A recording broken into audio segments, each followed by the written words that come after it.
អង្គុយលើខ្សាច់ស្រោមពន្លឺព្រះច័ន្ទខ្យល់បក់រំភើយនាំក្លិនរលើកមកប៉ះប្រានចិត្តនឹកដល់ថ្លៃរៀងរាល់យប់មិនដែលខានតែពេលនេះមានស្ងួនសុខទុក្ខយ៉ាងណាដែរមើលទៅស្រមោលច័ន្ទឆ្លុះលើផ្ទៃទឹកថ្លាដោយឃើញភ័ក្រអូនចាំងចែងច្បាស់ក្នុងនេត្រាចង់ផ្ញើសារដាមខ្យល់ឲ្យបក់ទៅប្រាប់ស្នេហាថាមានព្រមម្នាក់នេះនៅអូនស្ទើរដាច់ខ្យល់ព្រះច័ន្ទអើយជួយប្រាប់គេផងថាបេះដូងមួយនេះនឹកគេខ្លាំងណាស់រលកសាមុទ្រអើយជួយបំនាំពាក្យពិត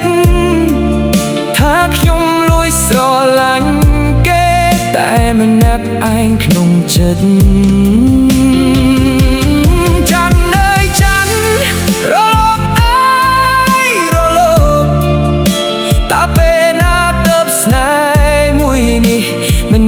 លួចនឹកទៀតរលកបោកសាច់ដូចចិត្តខ្ញុំកំពុងរុំជួលលួចស្រឡាញ់អូនតែមិនហ៊ានវិចារប្រាប់ខ្លាចអូនមានគេខ្លាចចិត្តស្ងួនមិនយល់ន័យទើបសុខចិត្តលាក់ទុកឈឺចាប់អ្នកឯងយ៉ាងនេះអង្គុយមើលរលកនឹងពន្លឺច័ន្ទរះថ្លាអា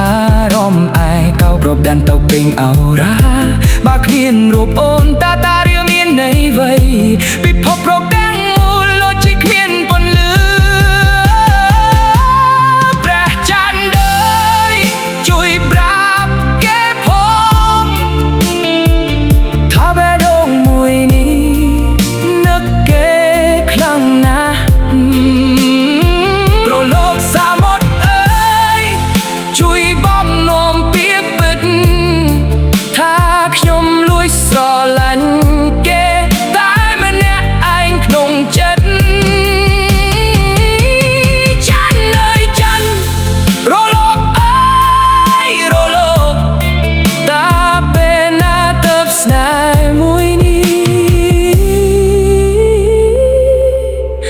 មិនបាច់លួចនឹកទៀត